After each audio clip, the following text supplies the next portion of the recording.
Hey folks, it's Mark Barsotti, and we're back with part 4, I guess it is, of my ongoing conversation with the excellent science fiction writer Paul Di Filippo. Let's get right to back to the interview. Yeah. And we've touched on this a little bit, but there are strains of humor throughout your work, even in the darkest of stories. Does that I won't use the word overused worldview already, but does that, let's say that outlook, does that reflect how you actually see life, or is it more kind of a defense to laugh in the face of a seemingly uncaring universe, or is that just two sides of the same coin, you think? Yeah, good question, Mark. I've been like a satirist since high school. You know, I mentioned writing for my high school newspaper, and a lot of it was not reportage. I was lucky enough to get my own column where I would do these kind of juvenile poking fun, the principal and SAT tests and that kind of sophomoric humor that teenagers tend to love, and so I in my own life, you know, I've had I don't think I've been exempt from troubles any more than anyone else, but I always kind of take an attitude of gratitude, you know, and all of that kind of says kind of leads to a formulation where in my own mind where yes, you know, there are horrible things happening, and yet if we look at them from kind of a cosmic or even elevated human perspective, that they can be pretty funny too, and there's plenty of laughter and love in the universe to go along with all the misery. So I think, you know, having you're not this total court jester where, you know, nothing is serious and everything is just kind of one big joke. But on the other hand, you're not one of those miserablists either who, you know, they've worked themselves up to such a state that they can't even get out of bed in the morning, you know. So, yeah, you got to walk. And then my interest in Buddhism, you know, the middle way, it's you're not, that's the best. You're not deviating to one side or the other. Gotcha. Who were a couple of your big influences? I don't mean that you write like them, but I mean, you know, obviously influenced by. Give me maybe a couple of three writers, both in science fiction and also writers that definitely don't write that. Sure. Well, you know, it's funny. At one point, and I think it was right about when I started being serious, about 1985 or so, I said, man, my library books is getting kind of big. Maybe I'll try to make a catalog so I don't, because I was always buying duplicates and I was forgetting. So I made a catalog, and I still have it. And as I look at, like, you know, the people that I read the most of in sheer volume, although, you know, even a single book could be a huge influence on you, but in sheer volume, you know, I started with like Andre Norton, and then, you know, I read everything Heinlein wrote, and then I graduated to Philip K. Dick and J.G. Ballard, and this is when all their books were, you know, coming hot off the presses. It was amazing. It was just an incredible time. Right. And you know, Sturgeon, of course, and then as I went to college, I just fell in love with, you know, certain mainstream writers, Faulkner and Nabokov, and a guy who straddles both camps, Thomas Pynchon. You know, he's one of us guys, but he's also got huge, you know, mainstream cred, and so I was introduced to Pynchon in college and fell in love with his stuff, and trying to think who else besides. Oh, Dickens.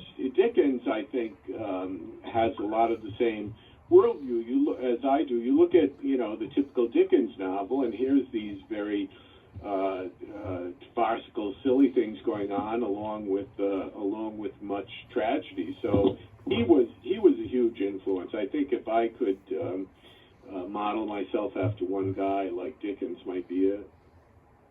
There you go. not a bad role model there. Getting back to humor for a second, does that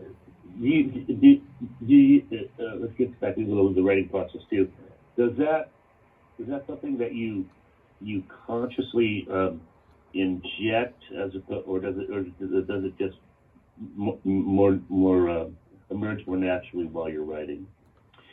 Well, there are some stories. My collection, Fractal Paisleys, is like a lot of my early comedic stuff, and some of that was written deliberately. Well, all of it, in fact, was written deliberately to be humorous. That it's just like bonkers, off the wall kind of crazy stuff.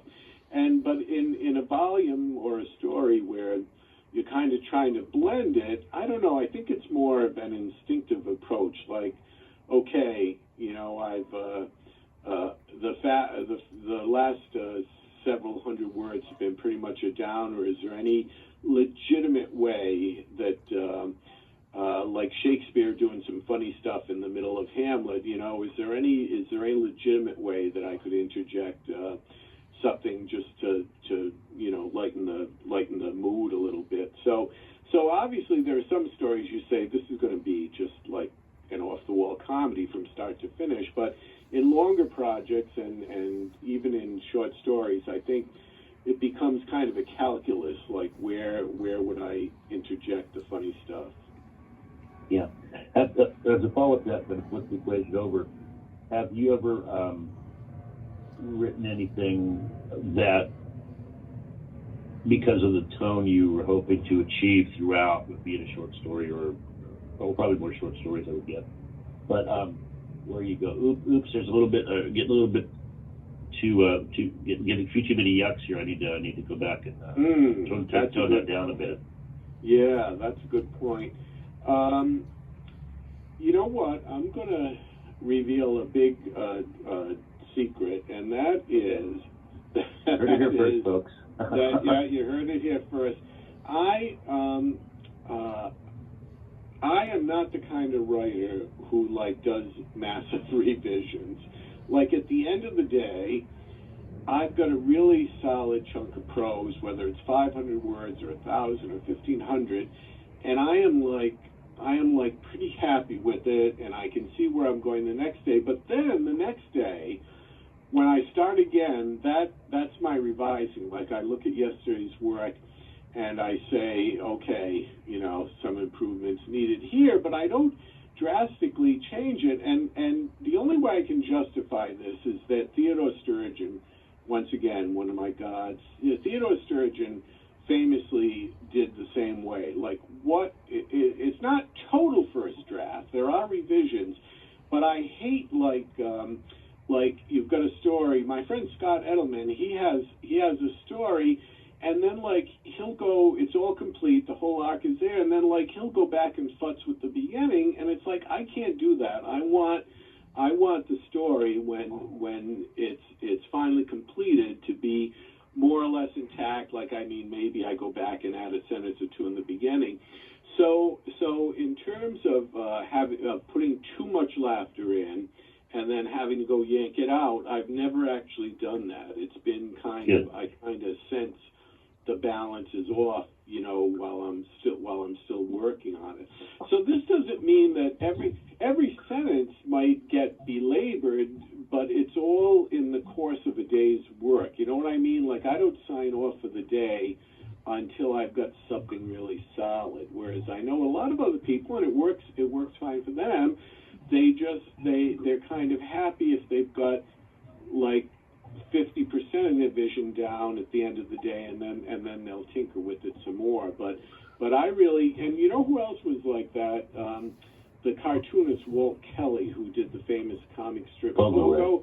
Yeah. Okay. Now Pogo is brilliant. It's and some of those strips were written like 2 days before they had to be delivered. He didn't work very fast. Yeah.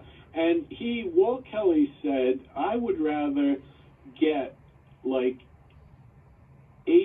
of my vision down and not tinker with it than work endlessly at it in the hopes of getting some impossible 100% of my vision. So I'm kind of on board with that. I'd like to have a good, solid result at the end of the day, and then not mess with it too much.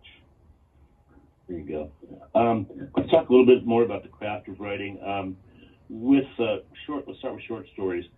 How much pre-plotting do you do generally, as opposed to, quote, letting the story reveal itself? Right. So it all depends. I'm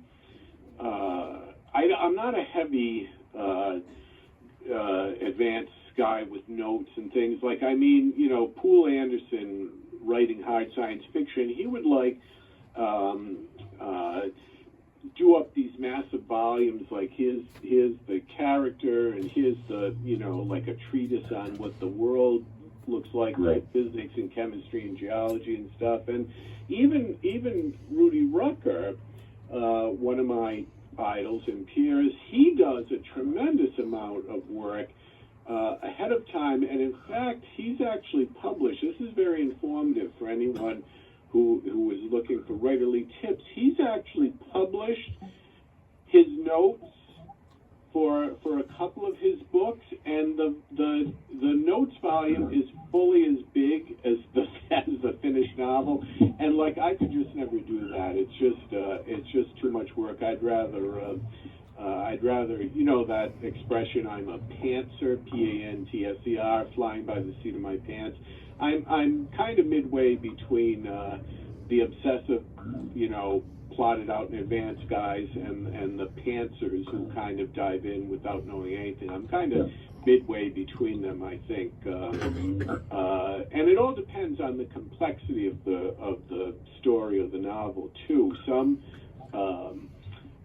like, for instance, I did a totally mainstream novel called Roadside Bodhisattva, and it's it's about this kid who runs away from home and the adventures he has and stuff. And that, obviously, I was just kind of letting it flow, because like one he met someone, and I didn't know who he was going to meet, but then as soon as he met this person, that led to the next step. And so that, I don't think I wrote like a single bit of notes for that. That just kind of flowed. Whereas, something more technological, you might want to do better notes on. There you go. I would imagine that the novel's probably a little more pre-planning and notes. Yes, exactly. Now, we'll use Vanity as an example, and again, they may be different novel to novel, but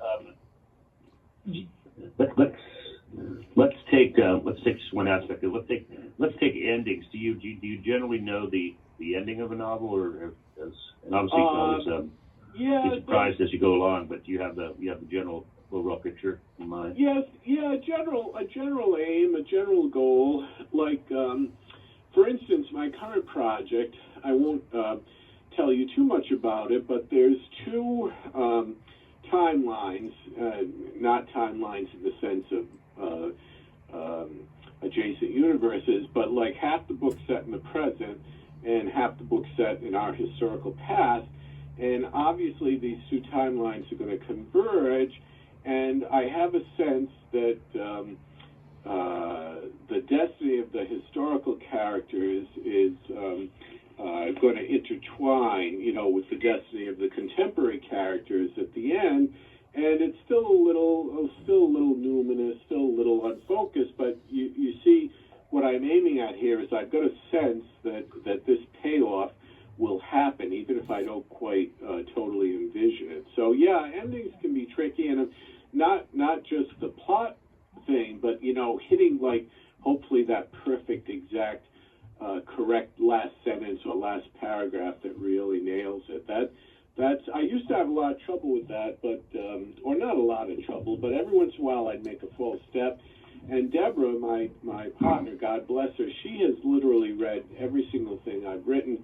And in the early years, she was like, you know what? I don't think that ending quite flies. And she was always right. She's an excellent reader and critic. And so I'd look and I'd say, what do you mean that? At first I'd get all agreed. What do you mean that doesn't work? That's perfect. And I'd look at it, and she was always correct. It wasn't. there was something wrong with it. So, well, what you just said there a minute ago sparks a question. So, have you ever had either novels or maybe more like short stories where maybe you even started out or somewhere along the line, you had the perfect last line, you just had to go back and write the story around? Yeah, that happens. Yeah, that not too often, but yeah, you get a sense of the exit line, the perfect exit line, and how can you think of maybe an example or two of great last lines? Put you on the spot here. Yeah, I don't. I'm trying to think. Well, of course, the best answer, the smart-ass answer is the end. Yeah, right. The end. It was all. Frodo woke up and it was all a dream. I can't. I'm blanking on when I've done that, but I definitely. I understand. But just fun. We're coming up to the half-hour mark of part 2. So, guys, we've been talking with the excellent science fiction writer Paul Di Filippo today. There will be more coming, and Paul, I want to thank you for your time for part 2. I will give you a call back on the other line, and maybe we can schedule our next session. But I hope you've had a decent time chatting with me so far today. Oh, Mark, you made time fly by in a really pleasant way, and it's, to some extent, I hate talking about myself, but if it leads to, if I can get in some plugs for other wonderful writers and also express my joy at writing and, even pat myself on the back a little, I don't mind. That's a great evening of talk. Yeah, and once again, folks, let me highly recommend both currently on your local Amazon, Paul's last 2 books, the novel Van Z's Ghost and the short story collection Starfield. Starfields. Yep. Both and you can trust both my 2 5-star reviews on Amazon. Read those for a clue as to what you're going to get, and you can trust me. Paul, I'll be talking to you soon. All right, my friend. Take care. We'll talk later. Goodbye. Bye. All right, folks, that wraps up actually part 4 of my ongoing interviews with Paul Di Filippo. There will be more coming. He had a lot to say, and I took advantage of his time. Anyway, like and subscribe, blah, blah, blah, and see you next time.